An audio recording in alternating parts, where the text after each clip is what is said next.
Hello, Rama Puppodu. Hope all are in good health, feeling great, wonderful, having a peaceful and happy life. Now let's go to chapter 48, the next part. Books. Ramdas' activities in the new ashram are of varied character. He was made to turn out books one after the other. The first publication was Krishna Bai's life sketch. Next came Gita Sandesh, and then followed Sayings of Ramdas and the Divan Life. He also commenced to contribute articles to various religious journals of India, mainly to a high-class religious monthly of international reputation, The Message of Gorakhpur. The saintly editor Sri Swami Sadanandaji opened freely the columns of his monthly to the writings of Ramdas. Even at the time of writing this narrative, his articles continue to appear in that magazine. Correspondence. Besides his other activities, he is also engaged in a voluminous correspondence with the friends in various parts of India and abroad. Many of them place before him their difficult problems of life, asking him to find suitable solutions for them. Extracts from these letters have been appearing in the Message of Gorakhpur and also in the Vision magazine of the ashram. The ashram magazines. The ashram started on its own initiative two monthly journals, one in English, The Vision, and the other in Marathi, Vishwa Prem, with the sole object of spreading the message of universal love and service, on which the ashram was founded. It has been from 2 and 3 years that these magazines have been running respectively. Patrons and donors. It must be understood, God alone, who is the one benevolent ruler of the world, made it possible the establishment of this ashram. The mission of the ashram is day by day extending its fields of service owing to the generous donations which it is receiving from innumerable selfless, pure and noble souls from different parts of India and abroad. All credit for any work or service rendered by it is due to them. Many of these friends' whole self effacement is so complete that they have enjoined on him not to reveal their names in connection with the lavish help in money and other ways offered by them for furtherance of the ashram mission. So, without mentioning their names, he acknowledges their loving cooperation with infinite gratitude.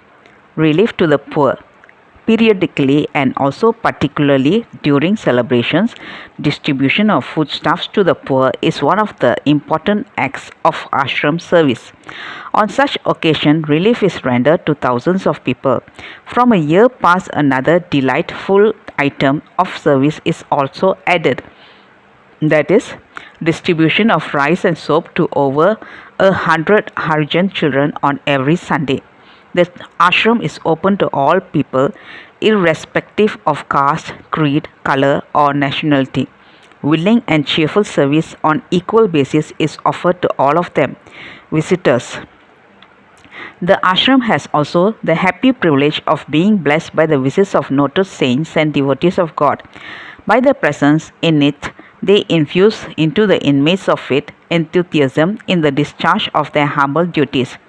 From the time of the establishment of the ashram, the earnest aspirant Gunda rejoined Ramdas and became one of its tireless servers. He remained for a few months and then left, adopting the life of a wanderer. Another worker of the same type was Krishnappa. He was coming to the ashram off and on and offering his precious aid. Special mention has to be made of another devotee, Kanaka, belonging to the so-called untouchable class who has become its permanent adherent. He is busy throughout the day in keeping the surroundings perfectly clean, a simple and unsophisticated and devout soul. Earnest aspirants for their spiritual advancement also come to stay in the ashram for a few days or months. Among these, a devout couple, Dr. Sukla and Shanti Ben from Kathiawar, took up their residence here for 8 months. Dr. Shukla and his wife, besides being sincerely engaged in their devotional practices, also unsparingly took part in the general activities of the ashram. Similarly, P. Tinka Rao from Burma came to spend a few months. He made himself highly useful in the work of typing and account keeping and other services. Inmates. The permanent inmates of the ashram who have dedicated their lives to the service of God and humanity are only five, viz. Ramdas, Krishnabai, S.R. Deshpande, P. Subbarao, and H.P. Moholkar. S.R. Deshpande is the editor of Vishwa Prem. Subbarao is the manager of the Vision, doing also the other works of the ashram office. Moholkar is the manager of Vishwa Prem and also other general work. In this connection, the name of another selfless worker cannot be omitted. T. Gopal Krishna Rao, son of T. Bhavani Shankar Rao, who has been devoting all his time and energy to the service of the ashram. Active helpers outside. Rao Sahib G.V. Madhurkar of Sholapur, a great and illuminate soul, is as it were one of the main pillars of the ashram. In disseminating the literature published by the ashram, his work in the Sholapur district is simply very valuable. He is exemplifying in his life how, living in the world, a man, even while performing all the duties allotted to him, can still make his life a complete sacrifice for the devotion and service of God. In Bombay, U. Sanjeev Rao, N.M. Haldipur, and R.G. Nandkarni are selflessly working on the same line for the success of the ashram ideal. In Punjab, Pandit Jawan Das, and in Palghat, G. Balasubramaniam and many other sincere friends in other parts of India and Burma are also contributing their time and energy for the cause of the ashram. Among the residents of Ramnagar, the Trikant family have been lending their full support and cooperation in the mission of the ashram. T. Bhavani Shankar Rao, a retired government officer whose moral and spiritual eminence is beyond dispute, is helping the ashram in various ways. Lakshmi Devi, consort of D. Bhavani Shankar Rao and elder sister of Ramdas by the former life, is a selfless and noble soul. Simplicity and faith are the brilliant features of a all-round pure life. A unabated enthusiasm for the service of the ashram is remarkable. T. Ganesh Rao, who is another resident of Ramnagar, had at a great personal sacrifice and with a concentrated endeavor played a prominent part in the construction work of the ashram buildings and thereafter continued for over 2 years to be of active assistance to the ashram.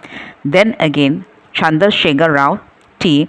Vakil at Kasaragod had been with unstinted zeal and earnestness, coupled with the pure outpourings of his love, assisting towards the success of the cause. Conclusion. Ramdas here concludes this long story of his experiences with a fervent prayer that the work of the ashram may gain, by the grace of God, greater strength as years go by, enabling it to be a center from which love and service may radiate to all parts of the world and thus fulfill the great purpose of God. Hari Om Tat Sat. That's all, folks. Let's see in the next new story. Rama Rama Pupoda.